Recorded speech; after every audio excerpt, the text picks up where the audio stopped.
أعوذ بالله من الشيطان اللعين الرجيم بسم الله الرحمن الرحيم فاسألوا أهل الذكر إن كنتم لا تعلمون۔ حضرات گرامی قدر حاضرین و ناظرین، میں آج جس اہم موضوع کی طرف آپ کو متوجہ کرنا چاہ رہا ہوں وہ یہ ہے کہ چند دن سے ہم نے دیکھا اور سنا کہ یوٹیوب چینل پر امریکہ سے ایک یوٹیوبر جس کا نام حسن العیاری ہے، وہ اپنے علمی قابلیت اور اپنے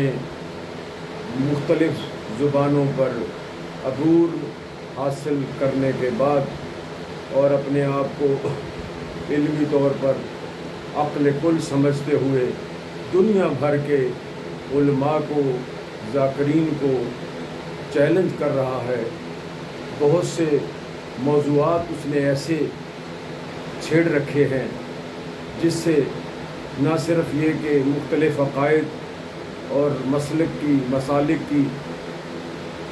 اس میں تصحیح ہوتی ہے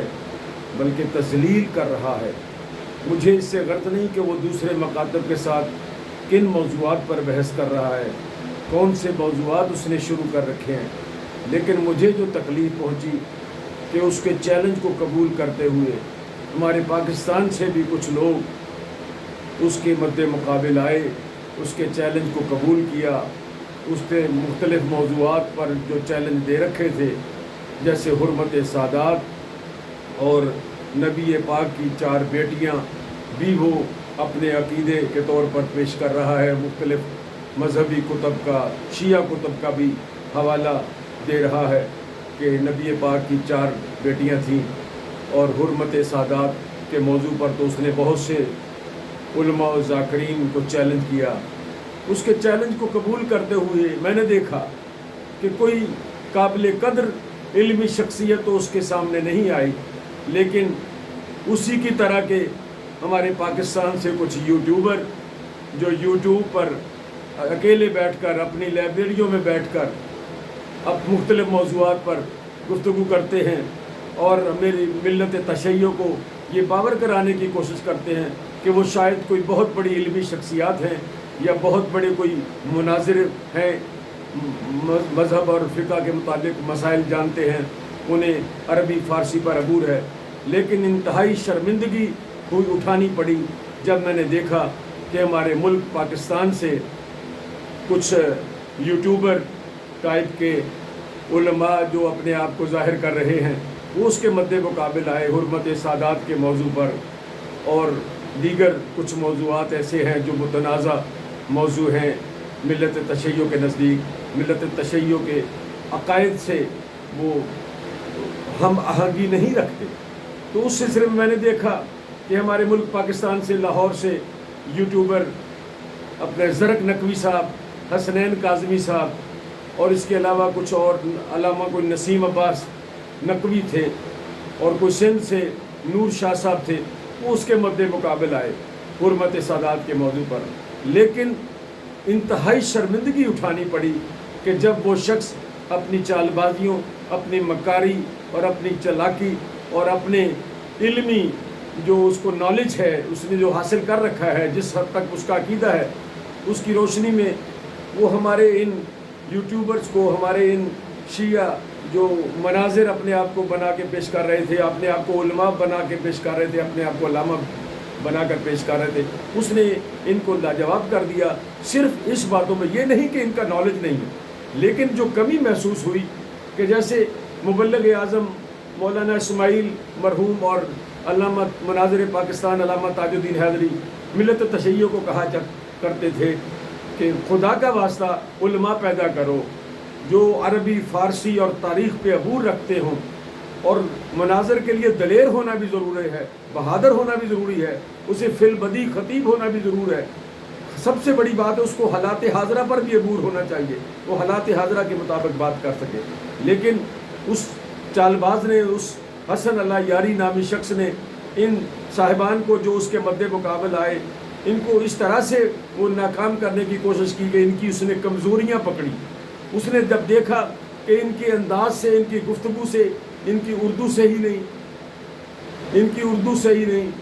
ان کی عربی صحیح نہیں، ان کی عربی گرامر سے آگاہ نہیں، عربی کی زیر زبر سے آگاہ نہیں، بغیر زیر زبر اور بغیر اعراب والی عربی پڑھنے کی اس میں صلاحیت نہیں، قرآن کو نہیں پڑھ سکتے، حدیث کو نہیں پڑھ سکتے، تو جب اتنا علم نہیں ہے تو میں وہی بات کہ بھئی پنگا کیوں لیا؟ یہ پنگا لینے کی کیا ضرورت ہے؟ فَاسْأَلُوا أَهْلَ الذِّكْرِ إِن كُنتُمْ لَا تَعْلَمُونَ کا قرآن نے واضح پیغام دیا ہے کہ جو تم نہیں جانتے صاحبان علم سے پوچھ لیا کرو۔ اگر انہوں نے چیلنج قبول ہی کیا تھا تو انہیں چاہیے تھا کہ اپنے سے بڑے، اپنے سے زیادہ جاننے والے علماء کی خدمات حاصل کرتے اور انہیں ملتے اور ان سے اپنے موضوع پر بھرپور تیاری کرتے۔ لیکن بھرپور تیاری کیا کریں، انہوں نے تو ان کو قرآن کا سفر پڑھنے کے لیے ہی کہا، تو اسی پر ہی ان کی وہ ناکامی ظاہر ہوئی۔ اگر ان کو قرآن پڑھنے پر، عربی پر عبور ہوتا تو کم از کم یہ بنیادی بات ہے کہ انہوں کو قرآن پڑھنا آنا چاہیے۔ وہ صحیح بات، اس لحاظ سے تو وہ صحیح کہہ رہا تھا کہ جس بندے کو علمی معیار ہی نہیں ہے، وہ قرآن پڑھنا نہیں جاتا، عربی پڑھنا نہیں جاتا، احادیث نہیں پڑھ سکتا بغیر اعراب والی، تو وہ کیا اس کو مقابلہ کرے گا، کیا اس کا جواب کرے گا؟ وہ علم الرجال سے آگاہ نہیں، کیونکہ اگر وہ فرض کیجئے وہ کوئی روایت اپنی حمایت میں پیش کرتا ہے تو ان کو اس بات پہ عبور ہونا چاہیے، وہ کہیں کہ یہ راوی صحیح نہیں ہے، یہ راوی سکا نہیں ہے، یہ راوی سچا نہیں ہے، راوی صادق نہیں ہے، یہ جھوٹا راوی ہے، اس نے جو روایت یہاں سے لی ہے وہ سلسلہ صحیح نہیں ہے۔ مقصد میرا کہنے کا یہ ہے کہ ملت تشیع کی تذلیل کا باعث نہ بنے۔ اگر اتنا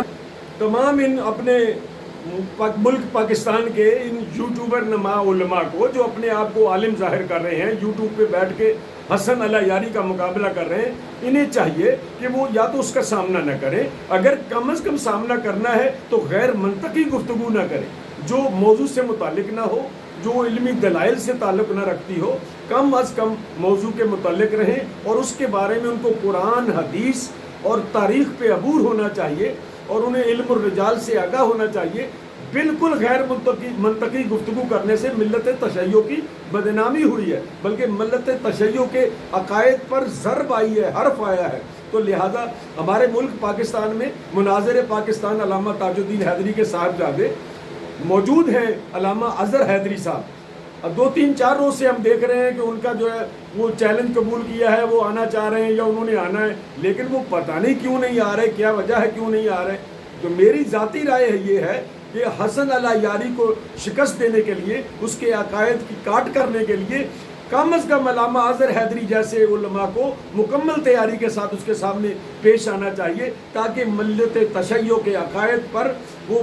خیر حاصل گفتگو کر سکے اور کامیاب اور کامران ہو سکے، تاکہ اس قسم کی گفتگو نہ کی جائے، اس قسم کی غیر منطقی گفتگو سے ملت تشیع کی بدنامی کا باعث بن رہے ہیں۔ میں میرا ہاتھ جوڑ کر گزارش کرتا ہوں کہ یا تو اس کا سامنا نہ کریں، اس ملعون کا سامنا نہ کریں، کیونکہ اس کے عقائد سے مجھے بھی بہت حرمت سادات اور 4 بیٹیوں والے ایشو پر، اور بھی کل اس نے توہین اہل بیت کے کچھ ایسے الفاظ کہے ہیں، وہ ائمہ اہل بیت علیہ السلام کے بارے میں اس قسم کی گفتگو کر رہا ہے، وہ کھاتے تھے، وہ پیتے تھے، وہ واش روم جاتے تھے، پیشاب کرتے تھے، غسل کرتے تھے، اس قسم کی گفتگو ہم ایک انسان کے بارے میں، ایک عام انسان کے بارے میں بھی کرنا مناسب نہیں سمجھتے۔ چاہے جائے کہ وہ ان چیزوں کا حوالہ دے کر ان کی عصمت، ان کی طہارت، ان کی نورانیت پر جو ہے وہ حرف آتا ہے اور ان کی توہین کا پہلو نکلتا ہے۔ تو لہٰذا میں گزارش کروں گا علامہ اظہر حیدری صاحب سے کہ اگر انہوں نے اس چیلنج کو قبول کیا ہے، وہ حسن اللہ یاری کے سامنے آئیں اور مذہب حقہ کی حقانیت ثابت کریں۔ ادروائز یہ جو یوٹیوبر بیٹھے ہوئے ہیں، ان سے خدا کا واسطہ میں ہاتھ جوڑ کر کہتا ہوں، اگر وہ تم صلاحیت نہیں رکھتے، استطاعت نہیں ہے، علمی قابلیت نہیں ہے، علمی ملکہ نہیں ہے، عربی فارسی پر اور تاریخ پر عبور نہیں ہے، تو خدا کے لیے یہ ایسے قسم کے چیلنج قبول کر کے ملت تشیع کی بدنامی کا باعث نہ بنے۔ بس میں آخر میں یہی کہنا چاہوں گا اپنے تمام یہ صاحبان منبر سے جو حسن اللہ یاری کا چیلنج قبول کر کے اس کے سامنے بیٹھ جاتے ہیں، اگر وہ کسی مدرسہ سے باقاعدہ فارغ التحصیل نہیں ہے وہ عربی گرامر سے آگاہ نہیں ہے، عربی فارسی پر عبور نہیں ہے، تاریخ پر عبور نہیں ہے، تو پھر غیر منطقی گفتگو کے لیے اس کا چیلنج قبول کر کے یوٹیوب پر بیٹھ کر ملت تشیع کی بدنامی کا باعث نہ بنے، خدا کے لیے نہ بنے، خدا کے لیے نہ بنے، بس فقط والسلام۔